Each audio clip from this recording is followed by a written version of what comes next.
Hello बच्चों, आज हम आपका विनिर्माण उद्योग वाला चैप्टर आगे पढ़ेंगे। पहले आपको इसका मीनिंग समझना है। कच्चे पदार्थ को मूल्यवान उत्पाद में परिवर्तित कर अधिक मात्रा में वस्तुओं का उत्पादन जब किया जाता है तो उसको विनिर्माण कहते हैं। और इसके एग्जाम्पल दे रखे हैं। कागज लकड़ी से बनता है, चीनी गन्ने से, लोहा इस्पात लौह यस्क और एल्यूमीनियम बॉक्साइट से निर्मित होता है। ये उदाहरण है। जब हम कच्चे पदार्थ को मूल्यवान उत्पाद में परिवर्तित करते हैं और वो भी अधिक मात्रा में वस्तुएं बनाते हैं तो विनिर्माण उद्योग कहते हैं। और कुछ रेशे या धागे ऐसे हैं जो आर्टिफिशियल होते हैं, जिनको कृत्रिम रेशे कहा जाता है। उन कृत्रिम रेशों से भी उद्योगों में कपड़ा बनता है। जैसे जो कपास से बना हुआ धागा होता है तो वो तो प्राकृतिक होता है। प्राकृतिक रेशे से तो बनते ही बनते हैं उद्योगों में कपड़े, और कृत्रिम रेशे से भी कपड़े बनते हैं। जो काम उद्योगों में होते हैं उनको द्वितीय कार्य कहा जाता है। और द्वितीय कार्य कौन कौन से? स्टील, जहाँ पे स्टील बनता है, कार, कपड़ा उद्योग, बेकरी तथा पेय पदार्थों संबंधी जो उद्योग होते हैं, ये द्वितीय कार्य, इन उद्योगों में द्वितीय कार्य होते हैं। और इनमें लगे हुए लोग द्वितीय कार्यों में लगे हुए लोग होते हैं। अगर हमारे देश की आर्थिक उन्नति करनी है हमें, तो विनिर्माण उद्योगों का विकास जितना ज्यादा होगा उतनी ज्यादा देश की आर्थिक उन्नति। विनिर्माण उद्योगों का विकास जितना ज्यादा होगा हमारे देश की आर्थिक उन्नति उतनी ज्यादा होगी। मैंने बताया भी है, किसी देश के जितने भी ज्यादा उद्योग उन्नत होंगे उन देशों की जो उन्नति है वो उतनी ज्यादा होती है। विनिर्माण का महत्व। विनिर्माण जो उद्योग होते हैं उनका नॉर्मली क्या होता है महत्व?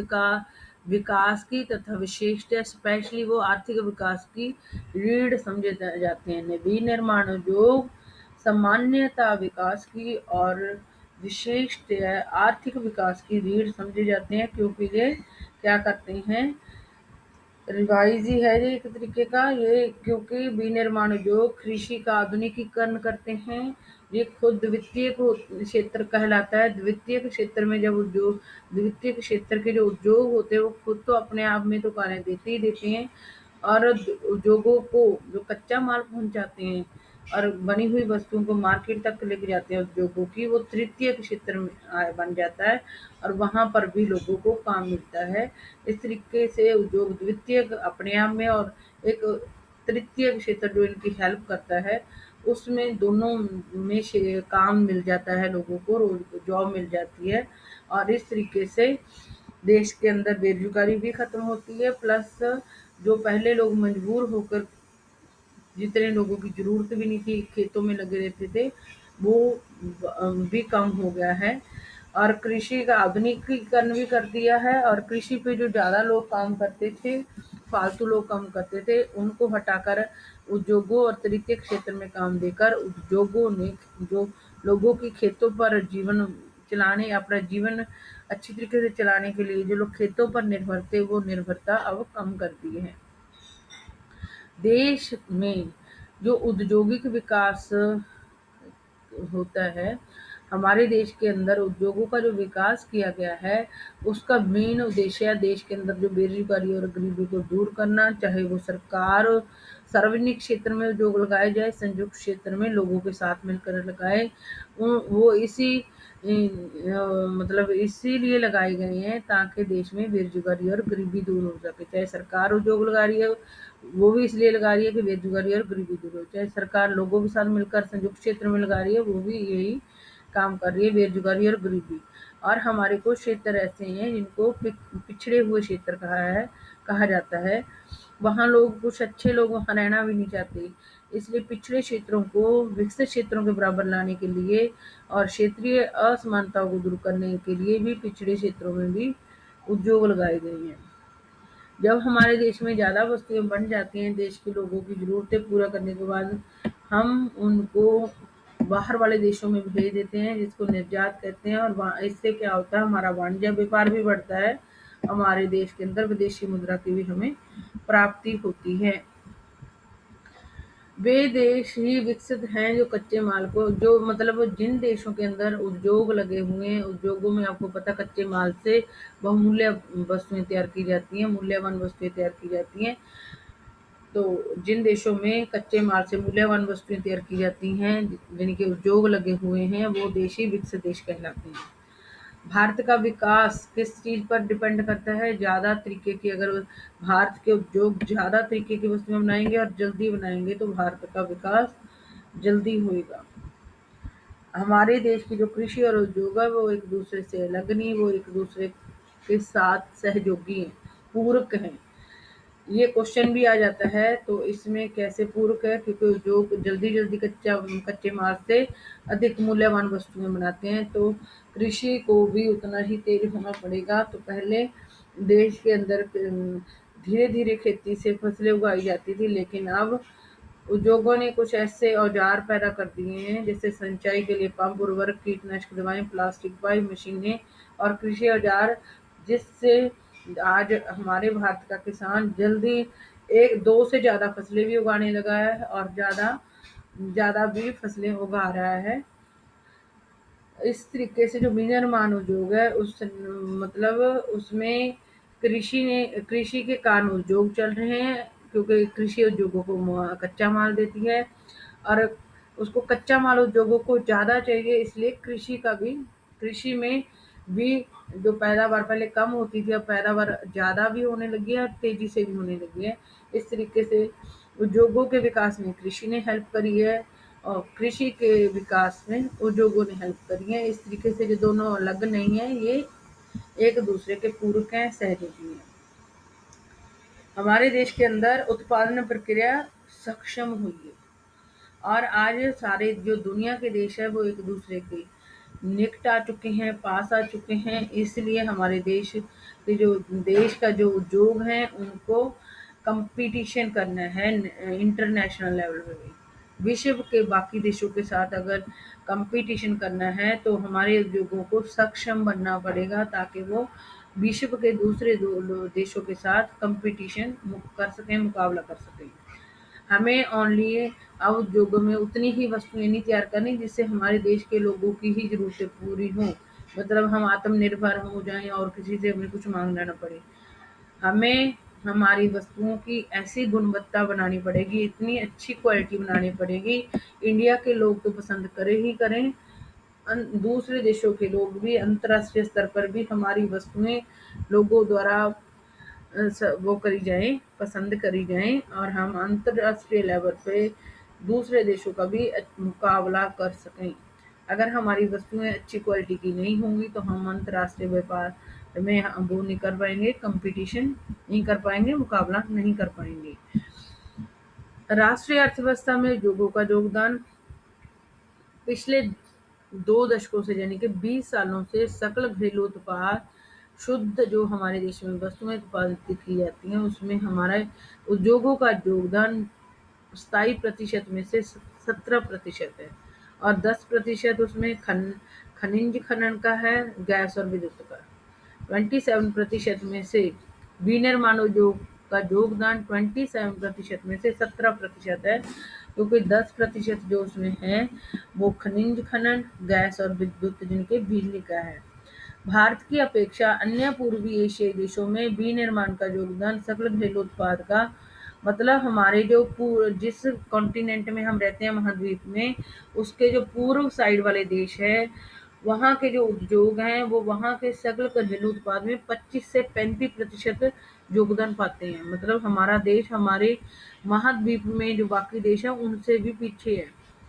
हमारे पूर्व में, एशिया के पूर्वी देशों में जापान आता है, तो वहाँ वो जापान देश है, वहाँ के जो उद्योग हैं वो जो वस्तुएं उत्पादित करते हैं, वहाँ देश में जितनी वस्तुएं उत्पादित की जाती है उसका 25 से 35% हिस्सा होता है। मतलब वहाँ पूर्वी एशियाई देशों में, जिस महाद्वीप में हम रह रहे हैं, उन देशों में, पूर्व के देशों में, वहाँ के उद्योग वहाँ के सकल घरेलू उत्पाद में 25 से 35% हिस्सा दे रहे हैं।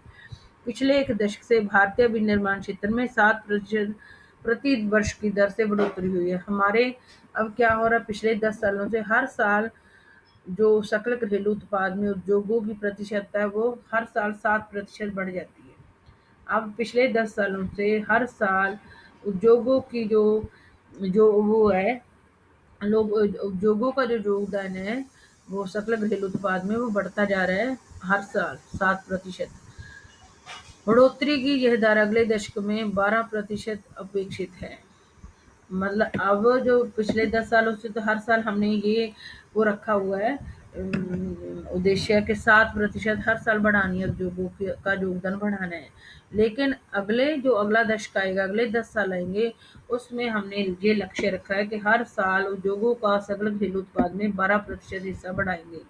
वर्ष 2003 से विनिर्माण क्षेत्र को का विकास 9 से 10% मतलब 2003 के बाद हर साल हमारा उद्योगों का जब विनिर्माण उद्योग का जो योगदान है सकल घरेलू उत्पाद में हर साल 9 से 10% बढ़ता है। उपयुक्त सरकारी नीतियों तथा औद्योगिक उत्पादन में बढ़ोतरी के नए प्रयासों से अर्थशास्त्रियों का अनुमान है कि विनिर्माण उद्योग अगले एक दशक में अपना लक्ष्य पूरा कर सकता है।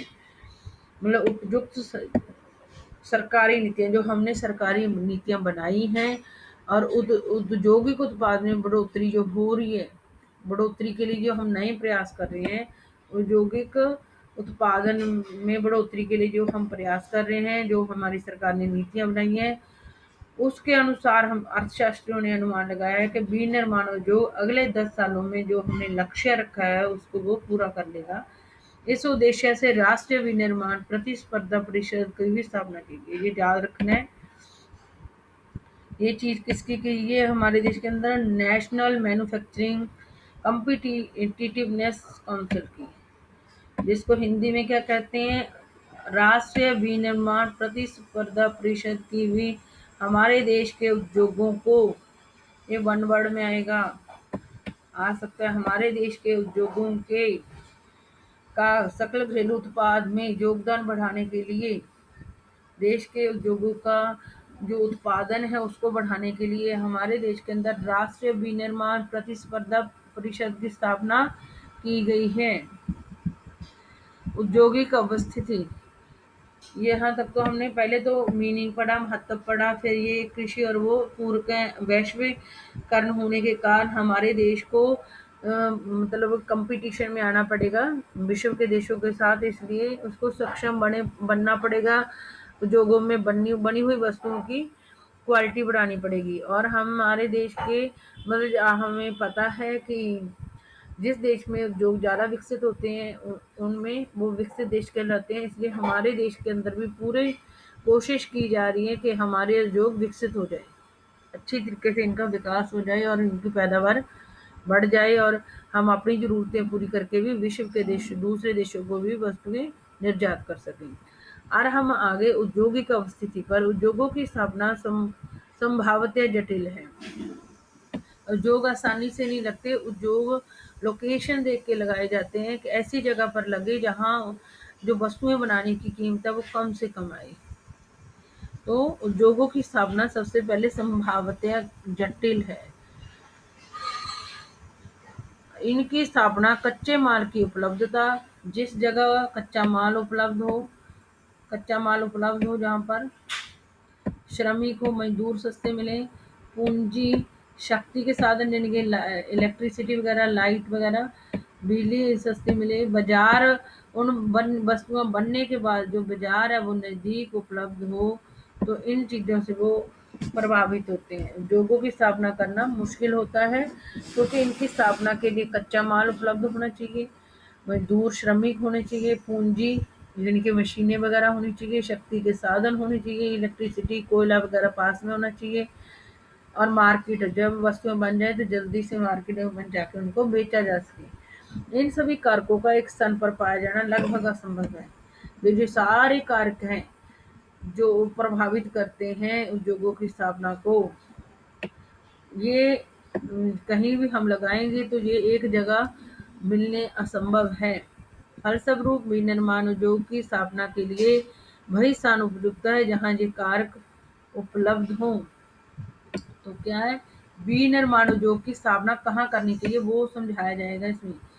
विनिर्माण उद्योग की स्थापना के लिए वही स्थान उपयुक्त है जहाँ ये कारक उपलब्ध हो अथवा जहाँ इन्हें कम कीमत पर उपलब्ध कराया जा सके। तो ये याद करने हैं हमें। उद्योग चलाने के लिए सबसे पहले तो कच्चा माल होना चाहिए जिससे हम वस्तुएं बनाएंगे।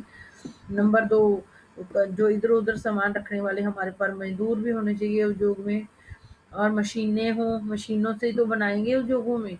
और उस मशीन को चलाने के लिए या तो इलेक्ट्रिसिटी हो या कोयला होना चाहिए, और जब वस्तुएं बन जाए तो पास में बाजार होना चाहिए। तो ये सारी चीजें जिस जगह उपलब्ध हो अथवा जहां इन्हें कम कीमत पर उपलब्ध कराया जा सकता है वहीं पर उद्योग लगता है। तो ये पहले जितने भी उद्योग लगाना होता है पहले वो सारी चीजें चेक करता है कि कहाँ पर ये सारी चीजें मिल जाएंगी और कम कीमत पर मिलेंगी। औद्योगिक प्रक्रिया के प्रारंभ होने के साथ साथ नगरीकरण प्रारंभ होता है। और ये आपने छोटी क्लासेस में पढ़ लिया कि जब उद्योग लगते हैं, कहीं कहीं भी उद्योग लगाते हैं तो वहां पे क्योंकि जो लोग उद्योगों में काम करते हैं वो उद्योगों में आस पास रहना शुरू कर देते हैं, जिससे नगर बस जाते हैं, नगरीकरण हो जाता है या शहरीकरण भी हो जाता है। इससे नगरीकरण जहाँ शहर नगर बस जाता है, जिस जगह भी उद्योग लगते हैं, क्योंकि जिस जगह बंदे को काम मिल जाता है लोग उसी के आसपास आकर रहना शुरू कर देते हैं। तो नगरीकरण हो जाता है, शहरों का नगरीकरण हो जाता है। कभी कभी उद्योग शहरों में जहाँ उनके निकट लगाए जाते हैं। कई बार जिस जगह उद्योग लगाते हैं नगर वहीं बस जाते हैं, और कई बार जो उद्योग होते हैं वो शहरों के आसपास लगाए जाते हैं या निकट लगाए जाते हैं। इस प्रकार औद्योगिकरण तथा नगरीकरण साथ साथ चलते हैं। ये आप लोगों को 7th में ही पढ़ा दिया गया था। उद्योग जहाँ उद्योग लग जाते हैं वहीं शहर बस जाते हैं, और औद्योगिकरण और नगरीकरण साथ साथ चलते हैं। नगर उद्योगों का बाजार तथा सेवाएं, जैसी नगर उद्योगों, नगर क्या होते हैं, जो शहर होते हैं, उद्योगों का बाजार तथा सेवाएं जैसे बैंकिंग, बीमा, परिवहन, श्रमिक तथा वित्तीय सलाह आदि उपलब्ध करवाते हैं। नगर कौन से, जो शहर होते हैं या शहर बनने के बाद उद्योगों को जो अपनी वस्तुएं बेचने के लिए वो नगर बाजार के रूप में इस्तेमाल करते हैं। जो नगर होता है उसका इस्तेमाल उद्योग कैसे करते हैं, बाजार के रूप में। फिर उन नगरों के अंदर ही उद्योगों को बैंक मिलते हैं, और बीमा भी वहीं पे करवाते हैं वो। परिवहन भी नगर से ही मिलते हैं उद्योगों को, कच्चा माल लाने और बनी हुई वस्तुओं को बाजार में पहुंचाने। श्रमिक तथा वित्तीय सलाह आदि, और नगर से मजदूर मिलते हैं उनको, उद्योगों को। और वित्तीय सलाह देने वाले, पैसे संबंधी सलाह देने वाले भी नगर से ही मिलते हैं उद्योगों को। नगर केंद्रों द्वारा दी गई सुविधाओं को लाभान्वित कई बार बहुत से उद्योग नगरों के आसपास ही केंद्रित हो जाते हैं। नगर केंद्रों द्वारा जो सुविधाएं दी जाती है उससे उनको लाभ मिलता है, प्रॉफिट मिलता है। नगर केंद्रों द्वारा दी गई जो सुविधाएं, नगर के जो केंद्र होते हैं जो उद्योगों को सुविधाएं उपलब्ध करते हैं उसको उसका प्रॉफिट मिलता है उद्योगों को। कई बार बहुत से उद्योग नगरों के पास ही केंद्रित हो जाते हैं। ये तो हमने ऊपर भी पढ़ लिया। जिसे समूह बचत कहा जाता है। ये वन वर्ड भी आ जाता है, वैसे क्वेश्चन भी। समूह बचत क्या है, जब जो उद्योग होते हैं नगर केंद्रों द्वारा दी गई सुविधाओं से उनको लाभ मिलते हैं, या कई बार जो उद्योग होते हैं वो नगरों के आसपास केंद्रित हो जाते हैं, तो इसे समूह बचत कहा जाता है। शहर जो ये तो हमने पढ़ लिया, औद्योगिकरण और नगरीकरण साथ साथ चलता है। नए नगर उद्योगों को बाजार नगर जो होते हैं उद्योगों का बाजार तथा सेवाएं, जैसे ये वाली सारी सेवाएं उपलब्ध करवाते हैं। नगर उद्योगों को बाजार की सेवा, बैंकिंग, बीमा, परिवहन, श्रमिक तथा वित्तीय सलाह आदि की सेवाएं उपलब्ध कराते हैं। नगर उद्योग जो सुविधाएं देते हैं उनको, उद्योगों को, उससे उनसे उन्हें प्रॉफिट होता है। और कई बार बहुत से उद्योग, यानी कि जिस मतलब अब एक उद्योग को सब कुछ मिल रहा है एक नगर के आसपास, तो उस उद्योग को मिल रहे नगर से प्रॉफिट को देखकर और भी बहुत सारे उद्योग वहीं पे लग जाते हैं। तो तो वो मतलब जैसा प्रॉफिट पहले किसी नगर के पास लगे उद्योग को मिल रहा होता है, वही प्रॉफिट लेने के लिए और भी बहुत सारे उद्योग उसी उद्योग के आसपास जब लग जाते हैं, तो उसको सम्मोहन बचत कहते हैं। जो होते हैं उद्योगों को नगरों से जो सुविधाएं मिलती हैं उसका लाभ उठाने के लिए, अगर पहले कोई उद्योग लग चुका है, उसको किसी नगर से मिलने वाली सेवाओं से लाभ हो रहा है, तो फिर बहुत सारे और उद्योग भी जब जब उस उद्योग के आसपास लग जाते हैं जिस नगर से पहले किसी उद्योग को लाभ मिल रहा होता है, उस नगर से मिल रही सहूलतों के कारण, तो इसे सम्मोहन बचत कहते हैं। जब एक उद्योग को किसी नगर के द्वारा मिल रही सहूलतों से प्रॉफिट होता है और उस प्रॉफिट को देख के दूसरे उद्योग भी वहीं लग जाते हैं उसी नगर के आसपास, तो इसको सम्मोहन बचत कहते हैं। एग्लोमरेशन इकोनॉमीज कहा जाता है। ऐसे स्थानों पर धीरे धीरे बड़ा औद्योगिक समूह स्थापित हो जाता है। कई बार कई जैसे हमारा इंडस्ट्रियल एरिया है, दिल्ली के अंदर आपने सुना होगा, ओखला इंडस्ट्रियल एरिया कहते हैं। तो ये इसी समूहन बचत के अधीन ही लगते हैं। जब एक उद्योग को सारी सहूलतें एक जगह मिल रही होती है किसी नगर के पास, तो और उद्योगपति भी वहीं उस बचत को देखते हुए वो भी वहीं अपने उद्योग स्थापित कर लेते हैं और इस तरीके से वो औद्योगिक समूहन बन जाता है या औद्योगिक क्षेत्र कहलाने लग जाता है। जब एक उद्योग को मिल रही किसी नगर की सहूलतों के कारण प्रॉफिट होता है और कुछ दूसरे उद्योगपति देखते हैं इस चीज को, तो वो भी अपने उद्योग वहीं स्थापित कर ले जाते हैं और जिसे समूहन बचत कहा जाता है। और कई बार वो उद्योगों का समूह बन जाता है उस एरिया में, तो जो वो औद्योगिक क्षेत्र या औद्योगिक समूह स्थापित हो जाता है। इस तरीके से आगे हम ये औद्योगिक अवस्थिति है, ढंग से पढ़ लेना। स्वतंत्रता से पहले अधिकतर विनिर्माण उद्योगों की स्थापना दूरस्थ देशों से व्यापार पर आधारित थी। जब हमारा देश आजाद नहीं हुआ था, तो ज्यादातर मेरे ख्याल से अंग्रेज ही उद्योग लगा रहे थे इंडिया के अंदर, जो भी काम कर रहे थे अंग्रेज कर रहे थे। तो उस टाइम जो उद्योग क्या देख के लगाया जाता था, जिस देश को हमने माल भेजना होता था उसकी स्थिति देखकर। स्वतंत्रता से पहले अधिकतर विनिर्माण उद्योगों की स्थापना दूसरे देशों से व्यापार पर आधारित थी। जिन देशों से हम व्यापार कर रहे होते थे, उसको उसकी लोकेशन को देखकर हमारे देश के अंदर विनिर्माण उद्योग स्थापित किए जाते। स्वतंत्रता से पहले विनिर्माण उद्योग जिन देशों के साथ दूर देशों के साथ हमारा व्यापार होता था, उसके उसको देखकर हमारे जो उद्योग होते थे वो लगाए जाते थे। जैसे मुंबई, कोलकाता व चेन्नई आदि। ज़्यादातर मुंबई, कोलकाता और चेन्नई, क्योंकि जहाँ पर समुंदर थे, समुंदर पत्तन से बना हुआ माल दूसरे दूरस्थ देशों में भेजना आसान होता था। जो एरिया समुद्र के किनारे हैं तकरीबन वहीं पर लगाए जाते थे, क्योंकि समुद्री रास्ते से ही हमारा बना हुआ माल दूसरे देशों में जाता था। परिणाम स्वरूप कुछ एक नगर औद्योगिक केंद्र के रूप में उभरे जो ग्रामीण कृषि पृष्ठभूमि से घिरे थे। परिणाम स्वरूप क्या हुआ, मतलब जब हमने इन मुंबई, कोलकाता, ये याद रखना, ज़्यादातर यहाँ पर तीनों शहरों में ही स्वतंत्रता से पहले विनिर्माण उद्योग लगाए जाते थे। ये दूर देशों में व्यापार के कारण स्थापित किए जाते थे। उन्हें मतलब जहाँ पर समुद्री पत्तनें होती थी वहां पर ही लगाए जाते थे। इन तीनों शहरों में समुद्री पत्तन है। कुछ एक नगर औद्योगिक केंद्र के रूप में उभरे। परिणाम इसके कारण कुछ एक नगर, कुछ ऐसे शहर थे वो हमने छोटी क्लासों में पढ़े हैं, कुछ नगर औद्योगिक केंद्र बन गए थे। स्वतंत्रता से पहले कुछ नगर औद्योगिक केंद्र के रूप में उभरे थे जो ग्रामीण कृषि पृष्ठभूमि से घिरे थे। और जब ये अब उद्योग लगेंगे तो उनको कच्चा माल तो खेतों से ही मिलेगा, तो और वो ग्रामीण कृषि पृष्ठ प्रदेशों से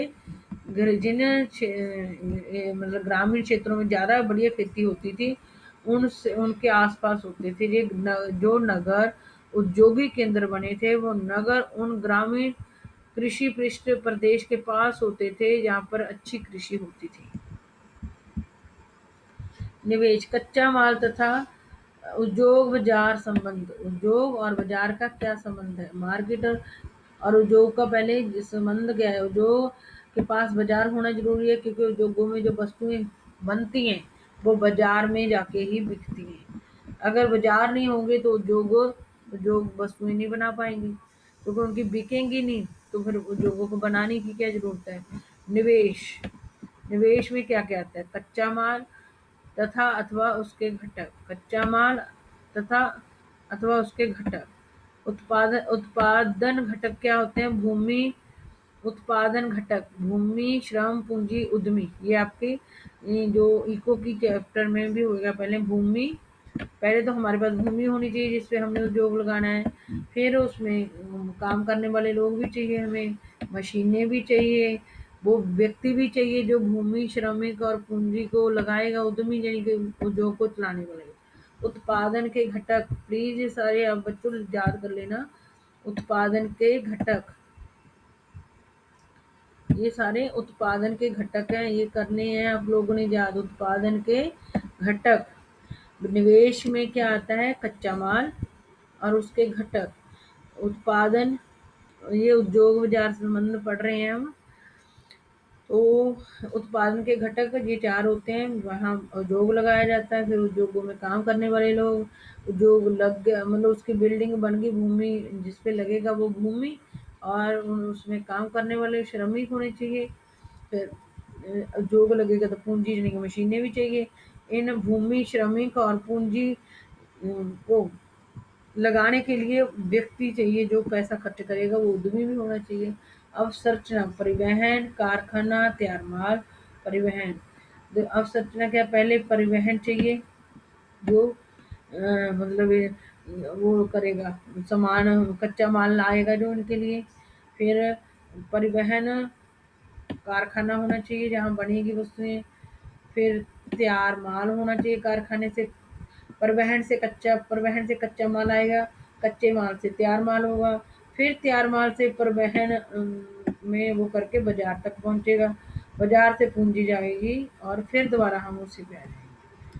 उत्पादन के घटक होंगे, पहले जैसा सब कुछ होएगा। पहले हम भूमि लेकर, मजदूर लगाकर और मशीनें लगाकर एक व्यक्ति जो खड़ा कर लेगा।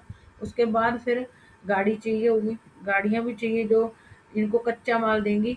इसके बाद देखते हैं, गाड़ी है वो खेतों से कच्चा माल लाके कारखाने में देगी, कारखाना बनाकर तैयार माल तैयार करेगा, तैयार माल से फिर वो गाड़ी में लोड होएगा, गाड़ी में लोड होकर बाजार में जाएगा, बाजार में बिक कर फिर पैसा आ जाएगा, पैसे को फिर हम नए कच्चा माल खरीद के वस्तुएं बनाएंगे। वैसे ही फिर वो प्रोसेस चलेगी। किसी उद्योग की अवस्थिति का निर्धारण उसकी न्यूनतम उत्पादन लागत से निर्धारित होता है। किसी उद्योग को कहाँ लगेगा, इस चीज का निर्धारण उसकी न्यूनतम लागत, मतलब कम से कम लागत यहाँ पर आएगी, वहां लगेगा। किसी भी उद्योग को जिस जगह पर वस्तुओं बनाने में कम से कम पैसा खर्च होगा, जहाँ लागत आएगी, वहीं पर वो उद्योग लगेगा। सरकारी नीतियों तथा निपुण श्रमिकों की उपलब्धता भी उद्योगों की स्थिति का, एक तो कम लागत होनी चाहिए, एक सरकारी नीतियों के अनुसार, सरकारी नीतियों तथा निपुण श्रमिक यहाँ पर मिलते हैं, वो भी उद्योग की अवस्थिति को निर्धारण करने में वो अपना प्रभाव डालता है। सरकारी नीतियां भी और जिस जगह निपुण श्रमिक होना भी की उपलब्धता भी किसी उद्योग के लगने के स्थान निर्धारण में हेल्प करती है। उद्योगों की आदर्श स्थिति क्या होती है? उस स्थान पर कच्चा माल प्राप्त करने की लागत कम से कम हो, जहाँ का 4 चीजें, उस स्थान पर उत्पादन की लागत भी कम हो, उत्पादन के वितरण की लागत, और उस स्थान पर उद्योग की स्थापना का निर्णय। यहाँ पे कच्चा माल हो, उत्पादन लागत हो तो देखी जाती है, उत्पादन के वितरण की लागत और उस स्थान पर उद्योग की स्थापना का निर्णय। आज हम इतना ही पढ़ेंगे, बाकी अगली वीडियो में पढ़ेंगे। और आप लोग इसको अच्छी तरीके से देख लेना, तो ये चैप्टर आपको अच्छी तरीके से समझ आ जाएगा।